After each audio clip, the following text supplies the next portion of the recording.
The Arab and Iranian Contemporary Art Sale will be taking place in London on the 20th of October, and I'm very pleased to say that we have a fantastic group of artists. We have groups of artists from the main centres of production, such as Lebanon, Egypt, Syria, Iraq, and also from the Gulf region as well.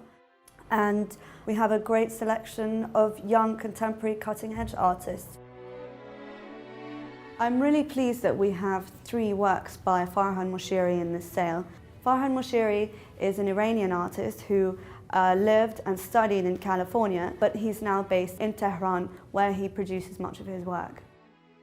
What we have today are 3 examples, each from one of his main bodies of work. We have the jar, we have the cake icing, and we have his number series.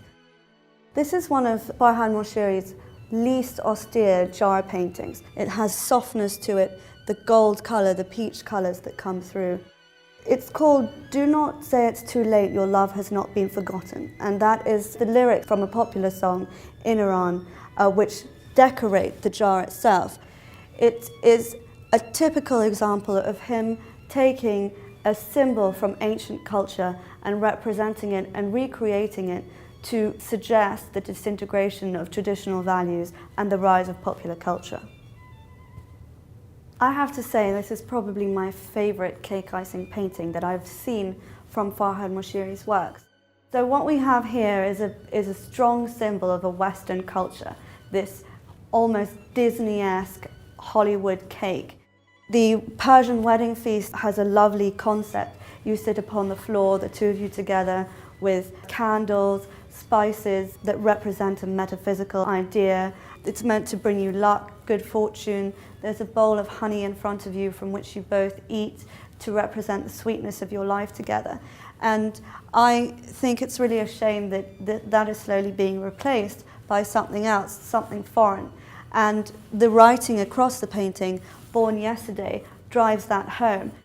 This painting by Farhad Moshiri, 3 Har, is also an example of him taking traditional symbolism and disintegrating it. What he does here is he takes symbols of talismanic shirts, the numbers, the letters, and he melds them together to create a pattern that is both graphic and can be appreciated by someone who doesn't speak Arabic or understand the meaning of the numbers, or even the meaning of the symbolism. In traditional Iranian culture, numbers, letters, and so on were sewn or painted onto amulets, material, and they were worn into battle underneath armor to protect the wearer. This is still something which you can see very much in the Middle East today. The ideas of numerology and magic are still seen to have protective quality. But to a Western eye, this could be almost something very abstract expressionist.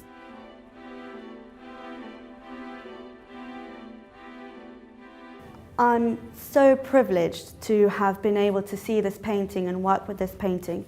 This work was commissioned by a minister in the Shah's cabinet before the revolution, and that is why it is on such a large scale and is one of the few of these series, the Tree Trunk series, to be in private hands. Most of these paintings were painted by Sohrab Sepehri on special commissions by museums. And the only reason why this is outside of a museum was because the commission came from such a significant member of the cabinet. It has always been in private hands.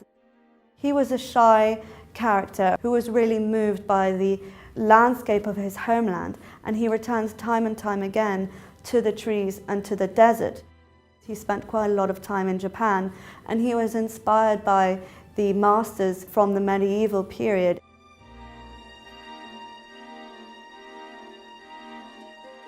We're so lucky to have this collection of works by Mohammed Saeed and Adham Safwanli in this sale.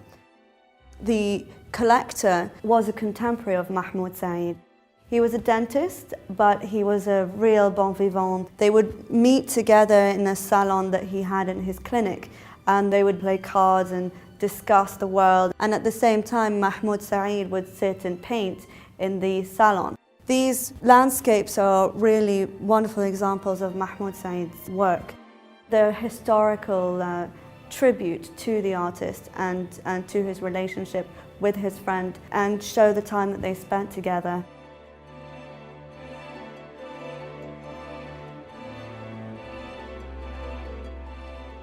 The fascinating thing about this painting, and really what's fascinating about Mohammed Saeed's nudes in general, is that they are not just about the nude, they're not just about the figure or the portrait. It's also about the socio-politics of the time.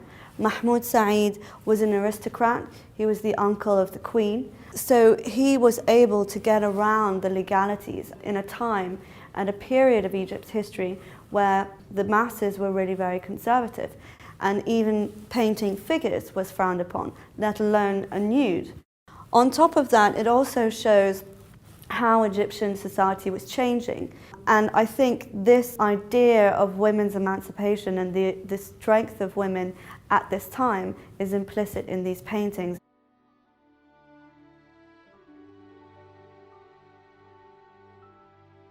Hussein Amin was like a father figure to Ghazar, and he was the one who commissioned this work on the event of his nephew's wedding to the daughter of one of Egypt's ministers. Not only is it his largest painting to come to public auction and is only trumped in size by one which is in the Museum of Modern Art in Cairo, it is really quite unique. I'm so excited about this sale because we have some fantastic examples from some of the most important artists from the region. And I really feel that the works we have from Mohammed Saeed to Abdelhadi Al-Ghazar to Fatih Mudarris and Sohrab Sepehri are some of the most important that I've ever seen.